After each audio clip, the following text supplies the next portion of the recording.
Hi, welcome to the podcast from the Center for Teaching and Assessment of Learning at the University of Delaware. I'm Rose Muravchick, the Assistant Director at TAL, and I'm joined today with Sue Serra. Hi, Sue. Hi, Rose. We're here to talk about the most recent First Friday Roundtable with the very cheeky title of Why Don't Students Like My Course? And this was an opportunity for us to learn more about community engagement courses, and that's what Sue and her initiative is working on. So, first things first, why include community engagement in your classes? Well, we have found that working out in the community can be a really great way for students to put theory that they're learning in your classroom to practice. It helps them to understand how to be more civically engaged, and it can really have a direct impact on the engagement that they have in the class and with what you're teaching. I think that we found a lot of really interesting kind of anecdotal examples of people doing this and doing this well. But one of the nice things about the Community Engagement Initiative is that you give folks a lot more resources and structure for how to do it. So it's beyond the idea of, I just want to get out and do it, let's actually think through. And that was really nice for the roundtable. Our participants got kind of a worksheet to step through all the parts of the course design process to really integrate this into their class. One of the things you introduced us to was this concept of academic service learning. So what is academic service learning? So academic service learning is the bringing together work that you're doing in the classroom with work that's outside in the community, essentially using the community work as a text for students meeting the learning goals that you have for the course. There's a number of different ways to do this. There's direct service, where students are actually working with clients and directly doing stuff like an example might be working in a food bank or working in a homeless shelter. But there's also indirect service where students might be doing statistical analysis for an organization or helping them redesign their public relations campaign. And these are things that may not have them helping the community partner to sort of expand their capacity for working with the clients that they have. The other thing that's important to note is that service learning can be a partial, so that maybe you're doing a small project that only meets the needs of one or two learning goals in your course, or it can be full, where the whole class is designed around it. One might be more appropriate for a capstone course, a partial might be more appropriate for a first year or a second year class. Right. There's a lot of variation in the way that you can make this work for your class, but I think one of the nice things that came out of our conversation is that the goal is to make students feel like what they're doing in your class has an impact and really matters kind of beyond the life of just that one course. Yes, and so I think it works two ways. It works really well for students who are within a major and are learning how they can be, civically engaged in that major when they go out. But I think it's also a great way for classes that are more interdisciplinary, where students are thinking, oh, this is just a requirement I've got to get through. Yeah. And now all of a sudden the work that they're doing actually has some meaning out in the world. And so I think they find understanding about why it's important and why they have to, take it seriously. Yeah, you're trying to find, all instructors for those courses are trying to find ways to tap into the intrinsic motivation of their students, right? How do I get them to engage with this and care about it if they're not going to major, right? If they're not going to go on to be statisticians. Yes. But I really want them to learn how to do this. Yes.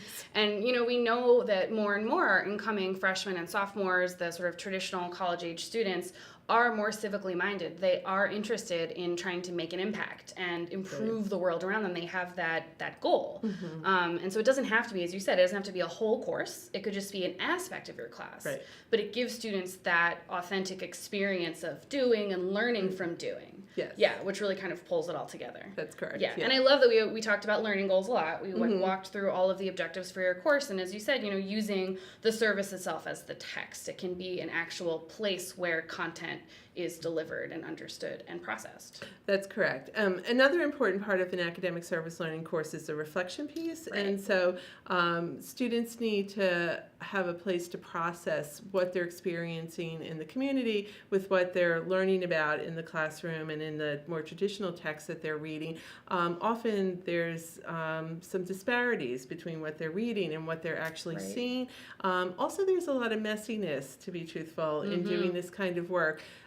We think that there's some importance in the messiness, and what we know from people who are hiring these students is that they seem to enjoy the fact that or value the fact that they know how to work in a place where everything isn't just set out for them. Right. So that they know how to sort of change and rethink what they're actually doing. So I think there's some benefits to that as They're well. a great benefit. I mean, being a little more creative in your problem solving isn't something that you can do without practice. Right. And a lot of future employers, yes, will say that they want students who can be a little more flexible, a little more agile, and respond to challenges. And if you don't get a chance to do that in college, it's sort of a cold shock when you get into a workplace environment. Yeah. Yeah, and it's hard to do that if you're just doing a case study, to be that creative. Right, so, exactly. Yeah. So this gives students an opportunity.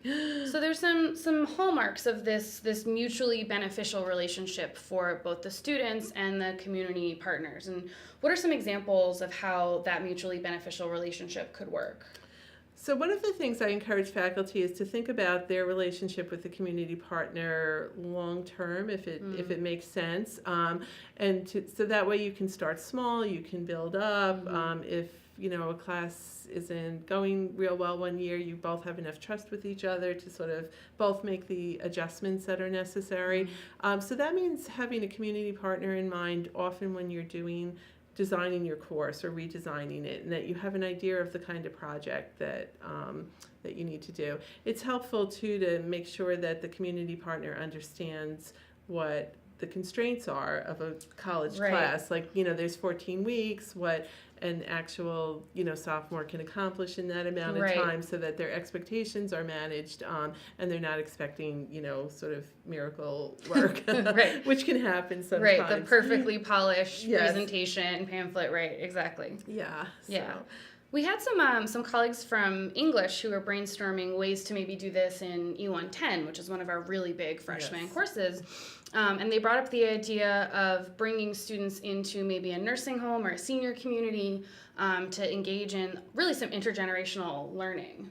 Yes, and that is a really great idea. It provides the opportunity for people to share their stories, and then we have the ability to not just, conserve those stories, but to archive them and to make that possible for either the individual or the community organization to have this, archive that they probably wouldn't have been able to do. I know we have a class on campus that works with people who are chronically ill, and they have done some research that finds that it's incredibly beneficial to the students in terms of their identity as future medical personnel, but it's also incredibly beneficial to the clients because they're getting to share their stories to a new group of people who are interested in them, and so that there's some really wonderful benefits both ways. We have a lot of different examples of people who are doing this on campus, but probably even more folks who'd be interested in figuring out how this could work for their courses. So where can people go if they have more questions or maybe an idea for a community engaged course and they're not really sure where to start? Yeah, so I think the first thing is to start, you can give me a call. I'm happy to sit down and brainstorm. We have some paper worksheets that can help you think through the types of questions that need to be answered. We have lots of relationships. We have knowledge-based partnerships that have relationships, and we also just are aware of what people are looking for in the community. So if you don't have an idea for a partner, we can help you find one. I'm in Graham Hall, and I can be reached by email, Serra, Serra, @udel.edu, or you can just give me a call. I'm at extension 3188. Thank you so much, Sue. This was a great roundtable. We have one more left for the semester. We're going to be talking about mindfulness and how that can actually improve your and your students' experience of your courses. So we hope to see many more of you there. And thank you again for a wonderful program. Thanks, Rose, for having me.